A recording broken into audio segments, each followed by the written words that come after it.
This video is sponsored by Hook Theory. I'm certainly biased, but I've always thought it impressive how many great bands and artists hail from Great Britain. Every corner of this country has produced musicians who have gone on to conquer the world. Now, despite being from England myself, the majority of you guys, the people who watch my videos, are not from the UK. And I know that particularly to outsiders, British geography can be a little bit confusing. Even in this intro alone, I've already referred to my home country by 3 different names: Great Britain, the UK, and England. So today I'm going to simultaneously clear up any confusion you have about what exactly these islands and countries are called, and show you which corners of these islands produce some of the most revered and successful bands of all time. So what we are looking at right now on the screen is the British Isles. Within the British Isles there are 2 completely separate sovereign states, 2 different countries: the United Kingdom and the Republic of Ireland. Now, most of this video will focus on my home country, the United Kingdom, but Ireland has also given the world its fair share of amazing bands and artists. The most famous, I think, would be U2, who formed in Ireland's capital city, Dublin, and other famous Irish acts include the Cranberries, Hozier, and Enya. So that's the Republic of Ireland, but as you can see, the top part of this island, the Island of Ireland, instead is part of the United Kingdom. This part is called Northern Ireland. Perhaps the most famous Northern Irish musician is Van Morrison, who was born in Northern Ireland's capital city, Belfast. The punk rock band The Undertones also hail from Northern Ireland. So Northern Ireland is not part of the country of Ireland, but instead part of the country of the United Kingdom, the UK. The full name, actually, of the United Kingdom is the United Kingdom of Great Britain and Northern Ireland. So it's a United Kingdom of this part, Northern Ireland, and this part, Great Britain. This island is called Great Britain. And the island of Great Britain is subdivided into 3 parts, 3 constituent countries: England, Scotland, and Wales. Now, this is where it can get confusing because I mentioned earlier that there's only 2 countries on screen right now, Ireland and the UK, but then I said that we've also got these countries, England, Scotland, and Wales, and Northern Ireland. England, Scotland, Wales, and Northern Ireland aren't really countries in the typical sense that we use that word. They're what's called constituent countries. It's actually kind of easier to think of them as states or provinces rather than constituent countries, because these 4 constituent pieces make up one unified country, the United Kingdom. But anyway, we'll save England for last as it's the biggest, and instead take a look first at Scotland. Scotland has given the world many classic artists, including Simple Minds, Travis, and Franz Ferdinand, who all formed in Scotland's biggest city, Glasgow. 1970s teen bop sensation the Bay City Rollers formed in Scotland's capital city of Edinburgh, and other Scottish artists include Calvin Harris, Gerry Rafferty, Lewis Capaldi, and of course, the Proclaimers.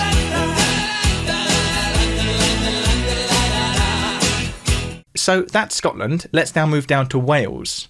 Despite its small size, Wales has still given the world many amazing musicians, including Sir Tom Jones, the Stereophonics, the Manic Street Preachers, Bonnie Tyler, and Shirley Bassey. Dame Shirley Bassey was born in the Welsh capital city of Cardiff. So, like I said, the UK is comprised of 4 constituent countries. We've looked at Northern Ireland, Scotland, Wales. Now it's time for the big boy, England. England has a population bigger than all 3 of the other constituent countries combined, and therefore logically has yielded the most noteworthy bands and musicians. Even England's capital city alone, London, has a bigger population than any of the constituent countries that we've talked about so far. There are so many artists that have come from London. So let me just whiz through a few of them right now. David Bowie, Elton John, Adele, The Kinks, The Who, Led Zeppelin, Queen, Coldplay, the list goes on. However, something that does inflate this list is the fact that many aspiring musicians moved to London to help further their career. For example, Coldplay frontman Chris Martin is actually from the county of Devon down here, but he moved to London to go to university and wound up forming Coldplay whilst he was there. London is very much the epicentre of the British music industry, so any band who has any success in any part of the UK is likely to wind up moving to London to further their career. The Rolling Stones are another band who were ultimately formed in London, but weren't originally from London. Mick Jagger and Keith Richards, for example, were actually from Dartford in Kent, down here. Now, there's one city in England which is perhaps known better worldwide because of the bands that came from it.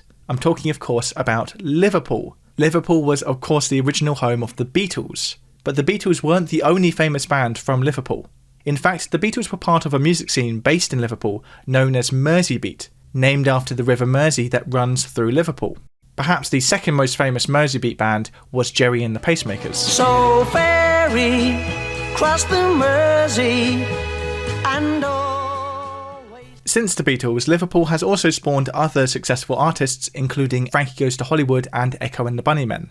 Another much larger city in the northwest region of England is Manchester, which, as England's third largest city, has also given the world many famous artists, including Oasis, the Smiths and the Stone Roses. The Stone Roses were actually part of a music scene based in Manchester in the late 80s and early 90s called Madchester, which also included other local bands like the Happy Mondays, James and the Charlatans.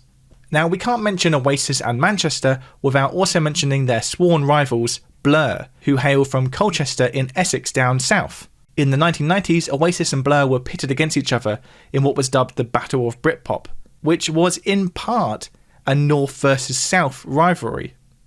Two English cities made famous by their long-established universities are Oxford and Cambridge, and beyond university graduates, these cities have also given us some famous artists, including Supergrass and Foals from Oxford, and Radiohead from nearby Abingdon, and Clean Bandit and Pink Floyd from Cambridge. However, I must note that although David Gilmour, Roger Waters and Syd Barrett of Pink Floyd all came from Cambridge, the band ultimately formed and was based in London, as is the case with so many British bands. If you're interested in music theory, then you'll be interested in Hook Theory. Hook Theory offers a whole range of resources for developing your understanding of music theory. For example, their website offers a music theory analysis of over 40,000 songs. They also offer 2 interactive music theory textbooks, which, much like my own videos, teach music theory by using well-known songs to exemplify and explain music theory concepts. On top of this, Hook Theory's HookPad is a great tool that helps you apply music theory concepts in your own songwriting. As you compose, HookPad will make suggestions about potential chord or note choices based on the mode or key that you're in. A British place name that often trips up foreigners is the city of Leicester, which is where the band Kasabian come from. Moving down towards the south again, the city of Bristol was known for its trip-hop scene in the early 90s, which included artists such as Massive Attack and Portishead. And moving even further south to the bottom tip of the UK, we reach the isolated county of Cornwall. But even little Cornwall has given the world some noteworthy musicians, including Aphex Twin and Mick Fleetwood of Fleetwood Mac. Now, a moment ago I mentioned the county of Devon. The most famous band to come from Devon is Muse. Moving along the south coast, we find this little island.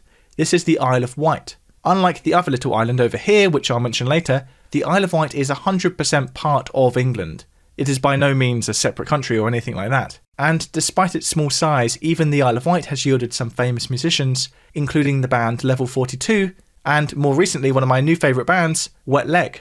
Moving further eastward along the coast, we reach Brighton, which is actually where I went to university to study music, and it was at the very same music college that I went to that the band The Kooks were formed. Other famous acts from Brighton include Royal Blood, and although not a Brighton native, Fatboy Slim is well known for having made Brighton his home. Now, returning up north again, a region we've not discussed yet is Yorkshire. Despite taking its name from the city of York, nowadays the largest cities in Yorkshire are actually Sheffield, which has given the world many bands including Pulp, Def Leppard, The Human League, Arctic Monkeys and the singer Joe Cocker, and Leeds, which gave us the Kaiser Chiefs.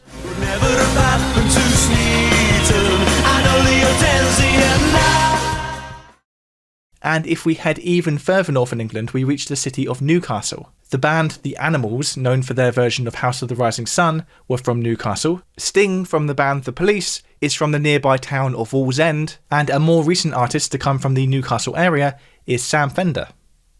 Now, we've mentioned England's biggest city, London, and its third largest city, Manchester, but we're yet to mention the UK's second largest city, Birmingham.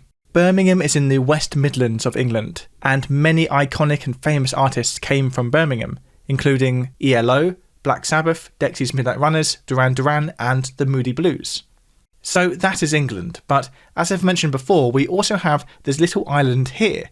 This is the Isle of Man, and unlike the Isle of Wight down here, the Isle of Man isn't actually part of the United Kingdom at all. It's a crown dependency, just like Jersey and Guernsey down by France. A crown dependency isn't a sovereign country, but it's a self-governing territory which I guess effectively belongs to the UK, but isn't part of the UK. But despite all of this, even the Isle of Man has its claim to musical fame in being the birthplace of the Gibb Brothers, better known as the Bee Gees. So, in summary, these are the British Isles, with the two main islands being called Ireland and Great Britain. On the island of Ireland, we have the Republic of Ireland, which is its own separate country, and we also have Northern Ireland, which is one of 4 constituent countries, along with England, Wales and Scotland, that make up the United Kingdom of Great Britain and Northern Ireland. Of course, there are plenty other British artists that I didn't mention, so if you can think of a classic British artist and where they come from, leave it in the comments down below. As you may be able to guess from this video, beyond being a music nerd, I'm also a geography nerd, so if there's any other music geography hybrid videos I could make like this, then do suggest them down in the comments below.